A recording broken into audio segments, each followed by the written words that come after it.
We have a special report, and we're going to take a look at the latest news concerning women, so stay with us.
I pretty much get the same thing about, what are my feelings on women's boxing and, things like that. I am getting a lot of attention, which is good, so.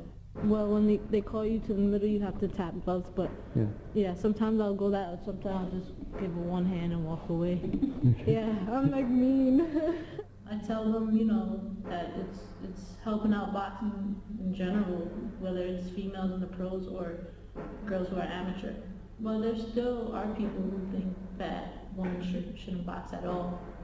And there are people who think we can't fight like men, but if you go to these national tournaments or these world tournaments, you see the girl with a headgear on and you can't tell what women are there because we fight just as good as they do.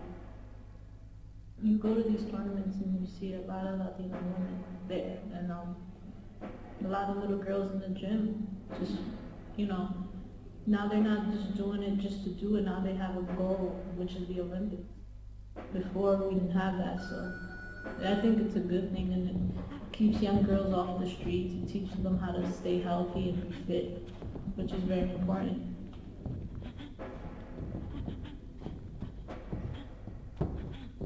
Well, the people in my neighborhood, they call me the house kitchen kid. Like a low stare. They kind of brag about me. Like I went into the gym the other day and one of them was telling like another kid like, she's ranked top in the nation and stuff like that. So it feels good, and I know they want the best for me, so. Do it. Oh, they'll do their own way. They'll just be like, but you know what it means.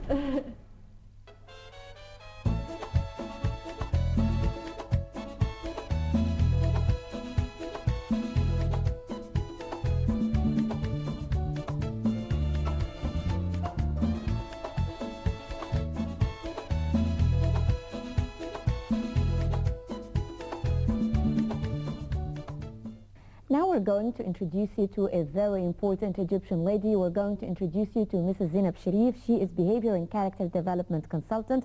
She's going to tell us about how we can develop our behavior, our character. She is going to tell us how she studied various studies such as engineering, business administration, psychology, Islamic and Arabic studies, and how all this shaped her personality and her character and affected the way she behaves with others, and affected her behavior and reflected on her beliefs in life. This and much more, so stay with us.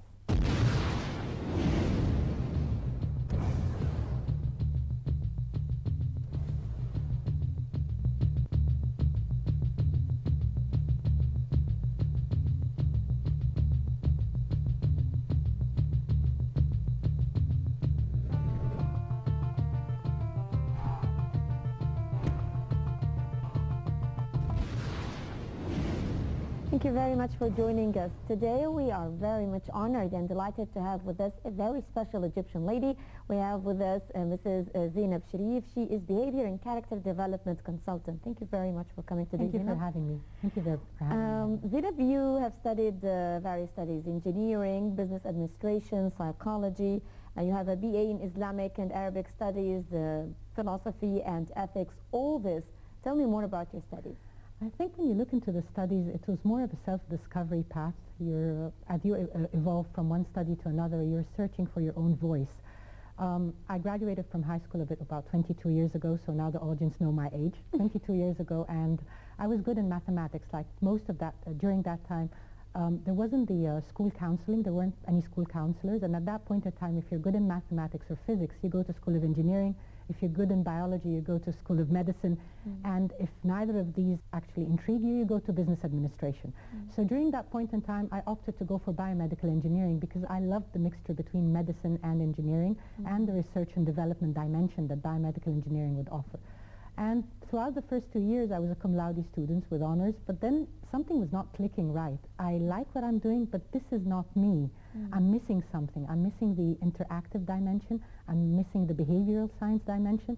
And so throughout year 2, I felt, okay, I'm going to finish this because I've started. I'm going to finish it well. But I think I need to explore something that is more speaking to my inner voice. And from there, I went on to a Master's of Science in Business Administration. During that point in time, I joined a multinational corporation. It was one of the FMCG companies in Egypt, and I was working in marketing. And as I finished my Master's in Business Administration, I realized, okay, I'm doing the work for an organization. Why not entrepreneur and start my own business? I'm challenged by this new idea of business development. And so I went on and ventured with some of my colleagues in the Masters, and we started out an engineering company. I was working in the supplies of mechanical flow control systems. Idea there. During the middle of the 90s, there was a construction boom in the Egyptian market, and they were in need of new products that would deliver those outstanding building constructions, but at the same time strike a good value for money equation.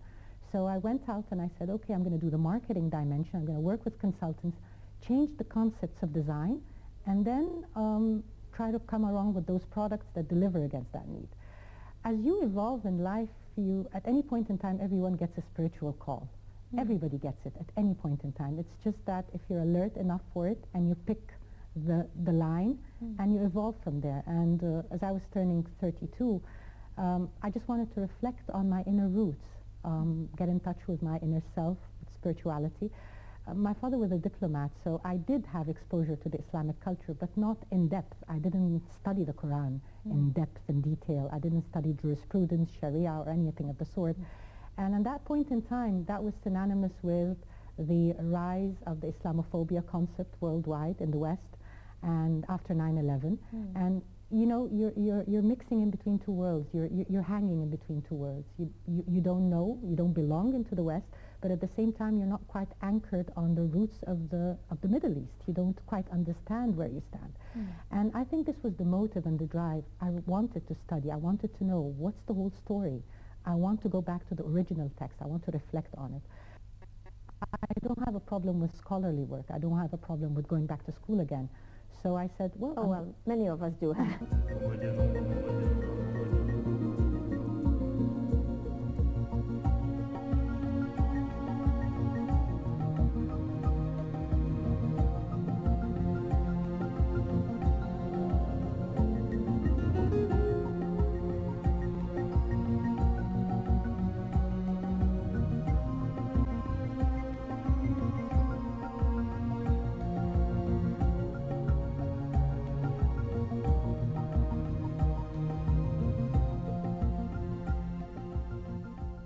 I want to know from you, I mean, all these studies, how did this reflect on your character and reflect on your personality? How did this shape your personality? I think when you get an integrated dimension and backgrounds from different studies in different areas, it enriches your decision-making process and problem-solving process because you have various information from different areas. You have the logical and the decision-making analysis that comes from engineering. You also have the human performance dimension and the team building, relationship building, leadership, character development. You get that from business and human performance development. From the Islamic studies and the studies of any creed, philosophy, and religion, you get the dimension of tolerance. You come to appreciate differences. You come to realize that people, although they are different, there's such a common platform that everybody can belong to. And did you experience this living abroad? I mean, you just told me that your father was a diplomat, so you lived abroad most of your life. I mean, did this affect you somehow? Did this make you appreciate differences and appreciate being exposed to various cultures? Did this affect your personality? I lived abroad when my father was serving in a diplomatic area and a diplomatic career. I lived until I was in high school, and after that I adopted certain, as I started working in a business dimension, I started working with multinational companies, and there I mixed with a lot of people from various cultures. Of course, when you understand and appreciate other cultures, you come to the dimension where you'd say there is something common in between those cultures, and on that common dimension we can find a platform. In business, for example, when you have an understanding of an American culture, and when they place a question or an argument in a certain position, you come to appreciate that it is not criticizing you, it's just an approach to try to understand. And so you start communicating with them by trying to address their needs and trying to approach and communicate the information in a way that they would understand it, not in the way that you would understand it yourself. And this became very evident after the September 11 attacks. I mean, did you try to apply this in real life? I think after the September 11, people wanted to know more.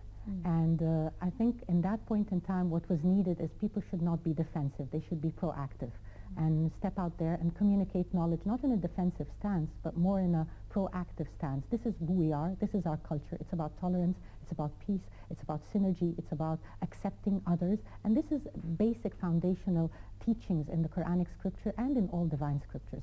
So when people come to understand and embrace that thought, I think that bridges a huge gap of misunderstanding. So communicating those foundational concepts, not only through talk, but through behavior, I think is very important in bringing people together.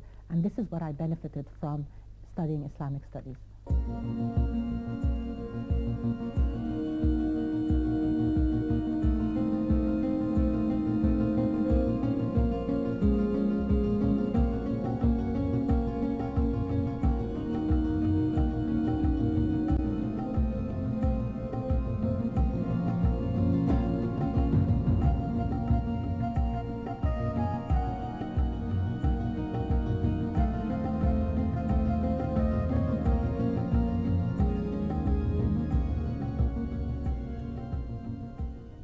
How can we make a balance between what we study, what we want in life, and the real life? I mean, you were just talking very beautifully about how can we pursue what we want, getting in touch with our inner self, realizing what we want from life.